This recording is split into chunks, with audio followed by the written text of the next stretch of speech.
Hey folks, this is Matt aka Slash back on the CarnisTerra server.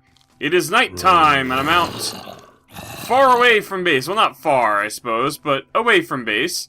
And I decided to start recording now because, well, I wanted to show you some stuff out here. I think, based on the horse area here, and some of the stuff I'm seeing over here, I'm pretty sure I'm at Vol and Soranani's base. And I pillared up to record the intro because it was nighttime and I got quite a few guys wanting to party.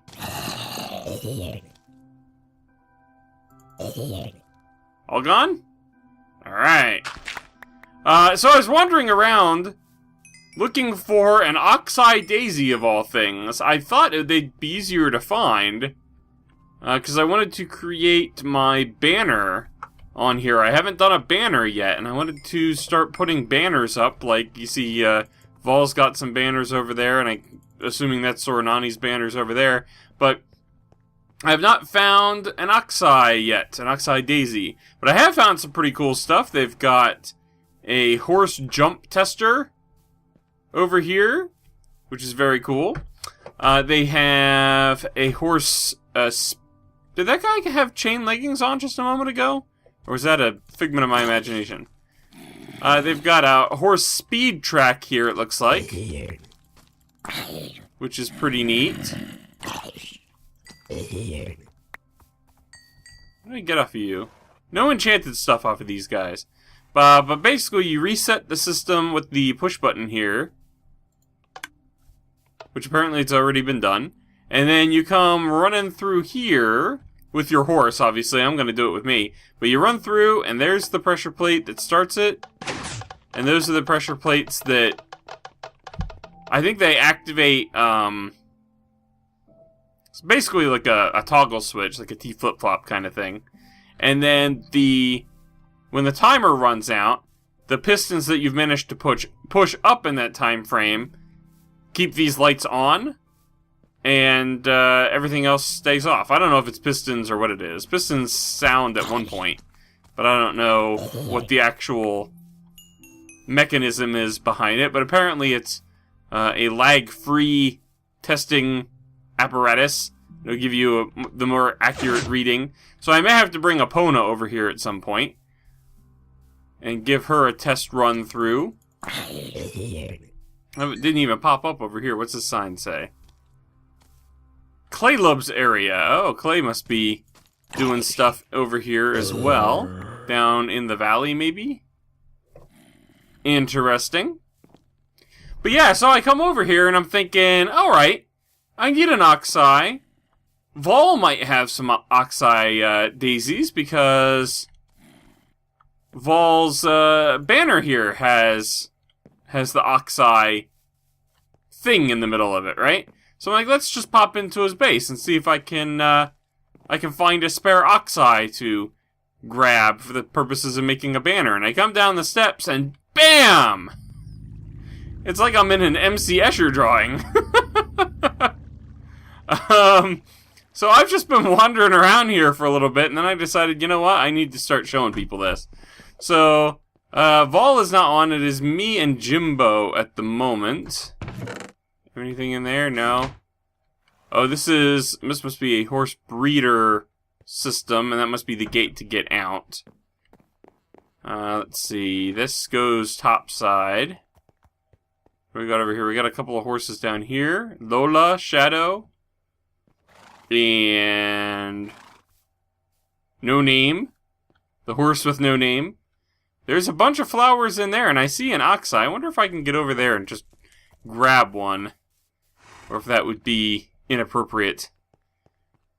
Let's see if I can figure out even how to get over there. Let's see, it would be down this way. And then over there and back up. So if I come down here, and then here, and then... So is this a furnace system of some sort? Does it sort? There's all sorts of mechanism behind this I want to peek in at, because I like the redstone. Let's see, so we got hoppers. This looks like an overflow detector to me. Like that would... Oh, no, I see what this is. When these guys all fill up, that's when this turns this off and allows the hoppers to unlock and start pouring down in. And this must be for the stuff that's being smelted, and this is for the stuff, or this is for the fuel line. I'm thinking that must be what's going on here. And then... looks like the fuel is added here, and the stuff to be smelted is added here. And that goes up this dropper item elevator. And then there's a comparator here. What is that doing? Oh, I can't get through there. Oh well, it does something very cool. I'll have to ask for a tour from Vol for a future episode at some point.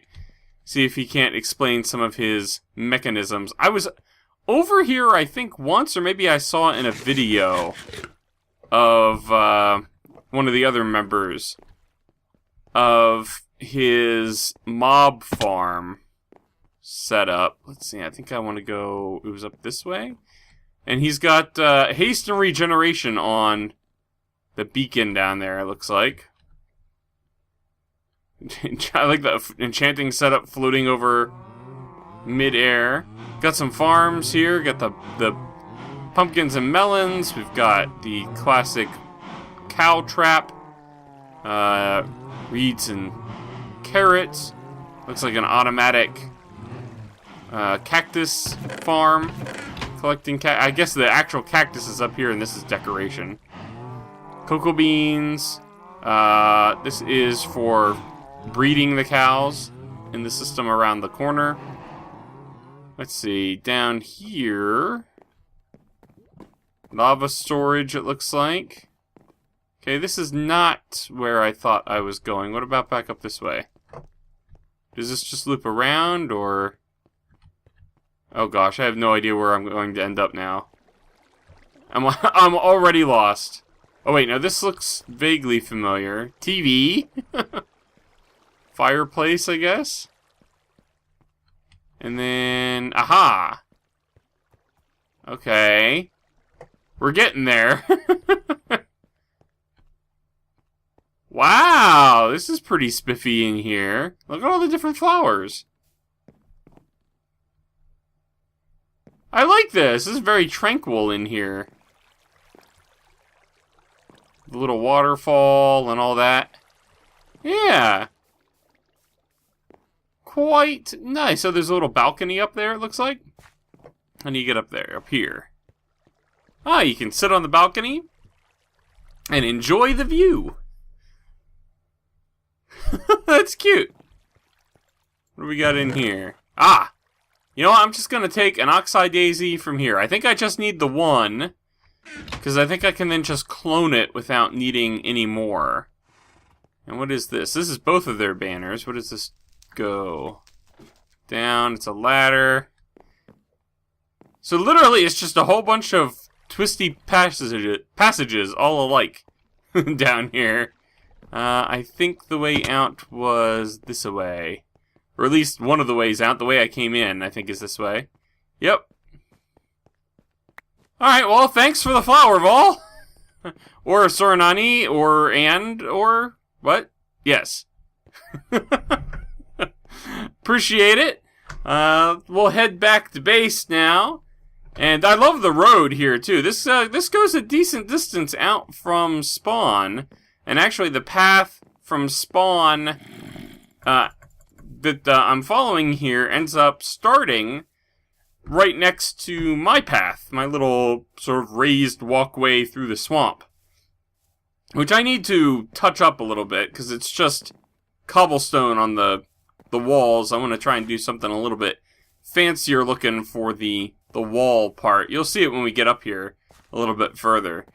But, I really like what the bridges and the different path choices as the different segments go through, and just the randomly placed cobble and mossy cobble and coarse dirt, and very, very, very, very aesthetically pleasing.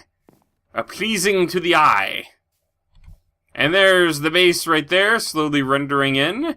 I've done some work on that other cloud, topped it off, put some stuff there. We're going to go take a look at that in a second. So, yeah, oh, and there's the pathway. You can sort of see how it's just plain cobble walls over here. Oop, I hear a skelly. Yeah, I want to try to dress this up a little bit if I can. It's going off in a weird angle, so the stylistic choices that I have are somewhat limited. But that just makes it a challenge, right? That's what makes it fun. So I'll ponder that, or if you have any ideas, let me know. I've got a speed 2 and a haste 2 going on now. I got haste 2 from that one. Let's pop up to the top here. Boat elevator.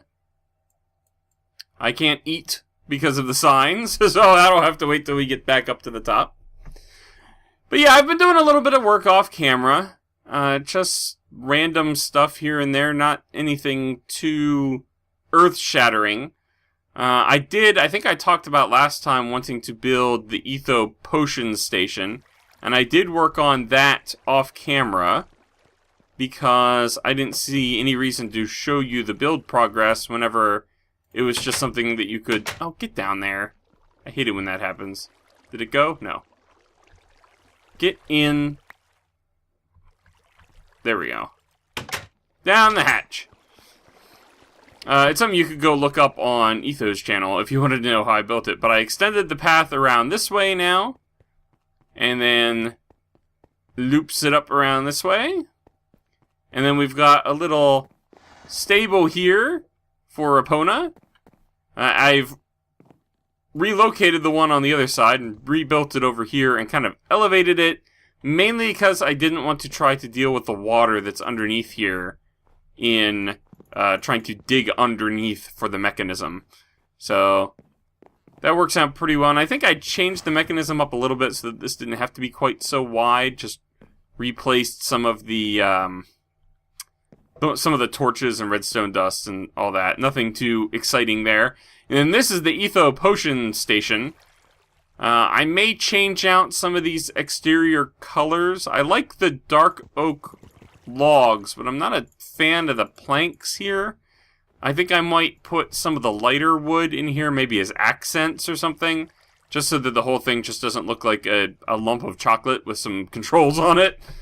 But in case you haven't seen Etho's video, the system for this is pretty simple. You have a brewing stand here that has the last batch of potions sitting here, and then a new nether wart. And whenever you flick the switch, it grabs whatever potion ingredient you have in here, plus whatever modifier ingredients you've enabled with the levers, and a trailing nether wart, and it dumps them into hoppers. They go across, they drop into here in order, one at a time, and whenever the system is done brewing, then with the lever off here, it doesn't release these, but when the lever is turned off, the signal from this hopper doesn't extend far enough to turn off the system, so it kind of flips things, unlocks this hopper, drops the potions down into the chest below, and triggers the hoppers over here to release another swarm of ingredients. And then if this light goes out, it's run out of water bottles, which you simply load by tossing them into the water stream. I added a corner to it. In Ethos, he just started it here, but I was having a hard time getting the bottles to hit the edge properly so that the item elevator that's part of it, you can see the fence post there, the item elevator on the inside there wasn't working for all of the water bottles for me, so I moved that up, and oh dear, I took out, well, you can take a look inside. Here's some of the mechanism. That's the item elevator. Drops the water bottles into these chests. And then the hopper chain is over there. I apparently took this chunk out to debug a problem and didn't fix it. And I also have to expand the snow over here at some point to make that not look derpy. I don't know if I've shown this before. I don't know whose place that is, but that looks pretty cool. It might be Mike Vito's. But I don't know for sure, and I don't think there's any signs on it or anything, so we'll have to check that out at another time. Or possibly just try to ask on Skype. I'll ask the guys on Skype whose build that is and see if anybody wants to show it off for me. Let's see now. I'll get to that here in just a second. I've been growing dark oak trees to increase my sapling supply. I've got a decent amount of saplings here, but I also have another You Are Not Alone that was not there originally. That You Are Not Alone was not in that chest as far as I know the last time I spotted them, and I know for sure that this one was not there because we just built the... I love how it takes forever for these things to figure out there's not attached to anything. Well, we hadn't built the stable until the end of the episode last time, so they've been by, again, as if this was also not a clue, but that is definitely a new addition. And I found, I think, a couple of others. Oh yeah, they were in my furnaces. I was smelting stuff, and I ran into some in the item slot of the furnaces, so I grabbed them, put them away in here, right? But then as I'm sort of mussing around in here, I noticed that some of these have been renamed as well. Something What Has Yet to Come. I'm assuming that was supposed to be that, but something What Has Yet to Come. You shouldn't do what hasn't been done. Time to act before it is too late. End this now, or you'll have to wait. So I don't know what any of that means. But, I guess we'll just wait and see. Let's put that there, I guess. We'll combine that with that at some point, and we'll combine that with that at some point. Excellent. Let's grab a couple more of these. We can close that hole up over there then. And I'm still holding this zombie flesh I don't have to be holding, so let's drop that off in there. And grab ourselves a couple of sticks. And we should be able to make our symbol here. You know what? I need more yellow. Do I have yellow flower? I have one. I need more yellow. I should have picked up some dandelions while I was out. Alright, well, we'll just grab those. I think 3 is all I need. And then I need more cactus green than this. I think I think that's all I need there. Do I have any cactus that I can be cooking in the meantime? Yes. Let's go ahead and toss those in to cook. So let's make our banner here. It's just like that. And then we've got the oxeye is yellow here in the middle. Okay, so it wasn't more yellow I needed. It's the white then that goes over top of that, right? It's been a while since I made one of these, and I'm hoping I don't mess it up. But if I do, I've got a spare banner here. So then yellow should be... or the white goes across it like that. And then we do one of these guys. No. No. Is it like that? Yeah, one of those. Followed by one of these. Yes! And that's the slash banner. Although, actually, I think before I had done it with a white flower and a yellow slash, but I actually think I prefer this more. So we'll keep that. And then the other thing, I wanted to see, can I clone that onto a banner of a different color? So if I get a, say, dark green banner, right? Oops. I need 3 more of those. So if I get a dark green banner, can I clone this one onto the dark green banner? Does that function, or does it have to be the same base color? So green, and then like that. Okay, that doesn't seem to work. That does. So I definitely need the same base color. Alright, that's fine. We'll drop that off in there. Let's grab these. And where should we put the banners? I think we should definitely have one down at the crossroads. Oh, let's grab some signs too.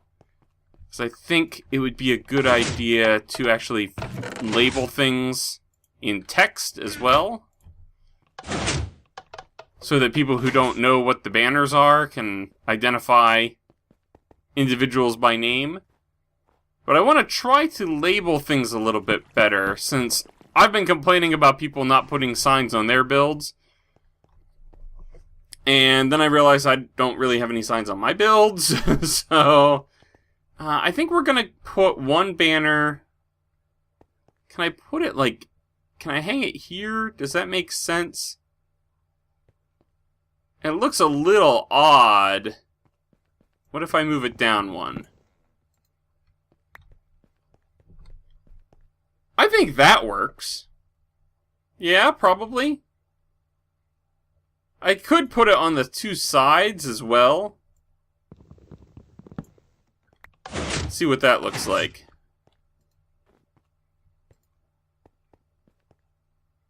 No, I don't, because that makes that very boxy. I don't like that. I think I'm going to stick with this, putting it in the middle business. And then we'll keep this other one for down at the other end of the path. Two paths diverged in a wood. And I bounced off of a slime block too much. There we go. So yeah, we'll put the other banner at the end of the path here where it splits off from the one that leads to the mob system. And that should be good stuff. Let's see, let's put it...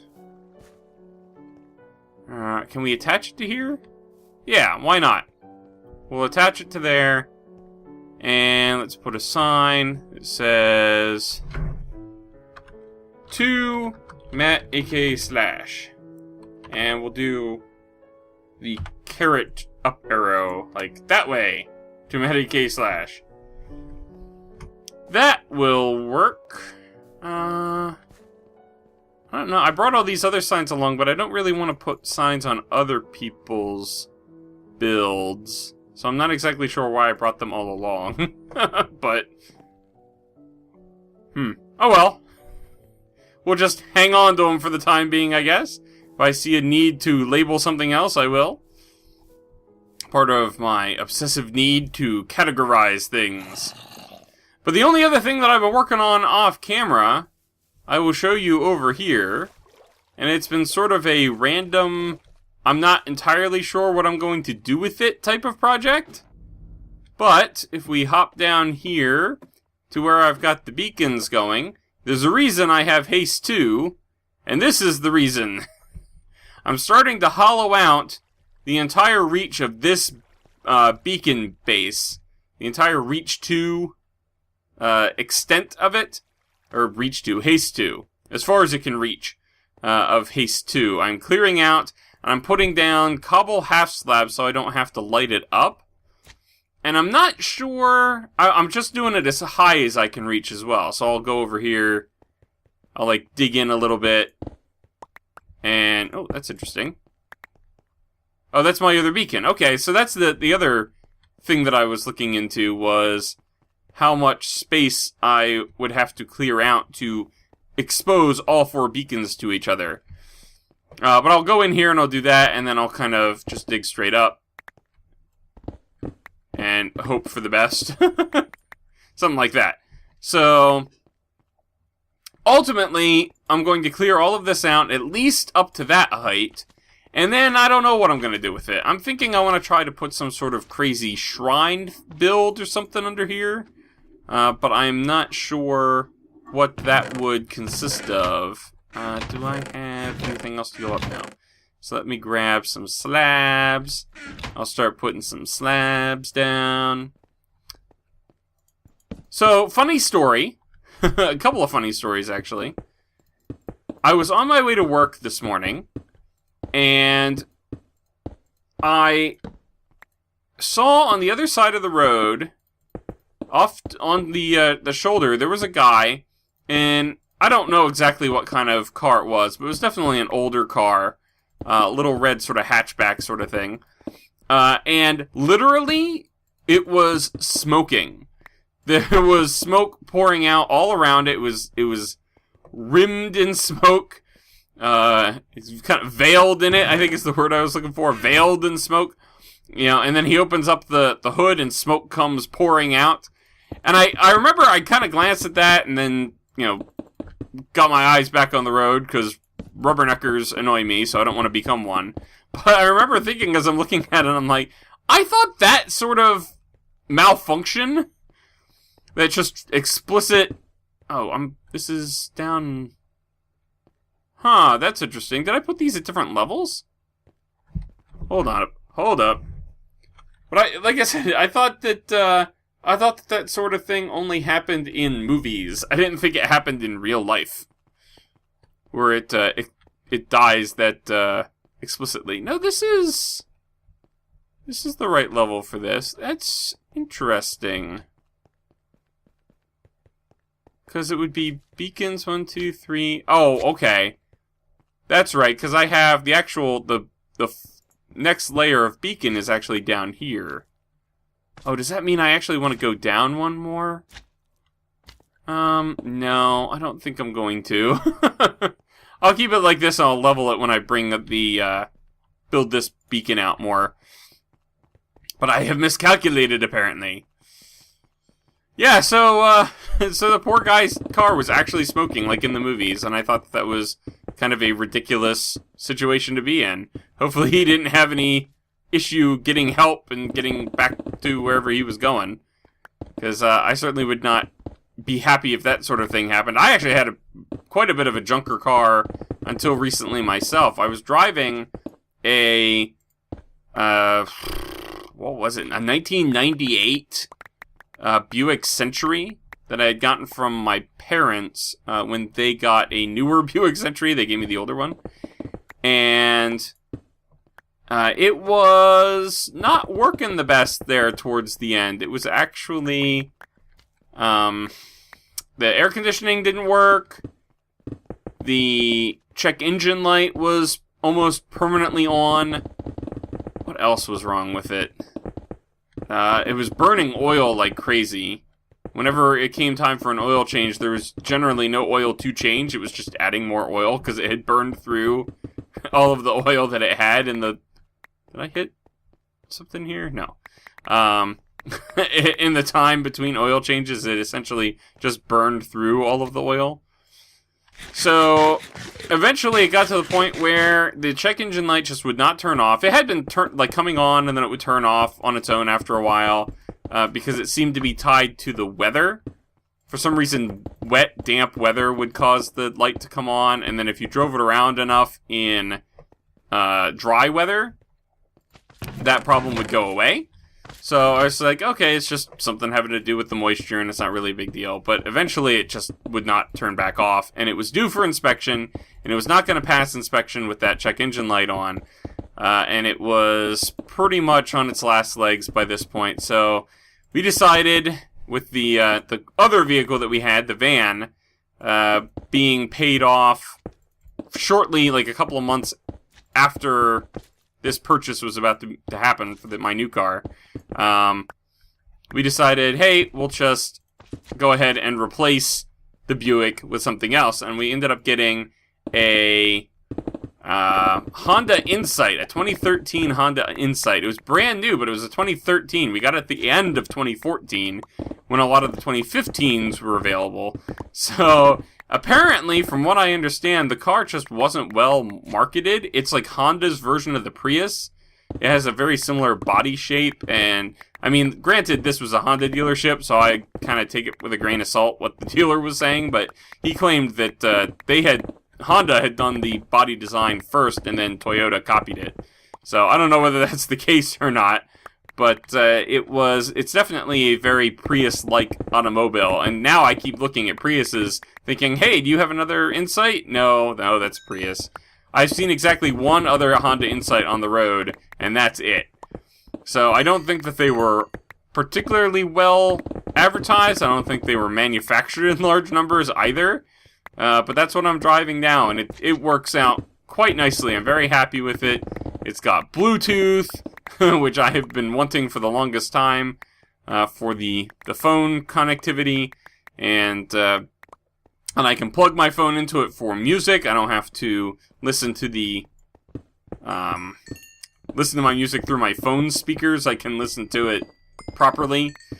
And that's really nice, and I'm really happy to have the new car. Plus, you know, it just runs better, and it gets amazing gas mileage because it is a hybrid. I think I've gotten as much as 45 miles per gallon on it, and that was in the summer. Now that it's winter, I guess they changed the gas formulas up a little bit, and so I don't get quite the gas mileage that I used to. But oh, thunderstorm. But yes, I'm very happy with the new car. But, unfortunately, that's going to do it for this episode. I have more to tell, but I have no more time to tell it in. Maybe next time I will share some of my other road... I'm not going to call it road rage stories, but I do get pretty angry at my fellow drivers. So you'll have to tune in next time for some of that, some of those anecdotes. But for now, we're just going to end the episode. Thank you guys very much for watching. Hope you enjoyed. And we will see you next time on CarnisTerra. Bye-bye!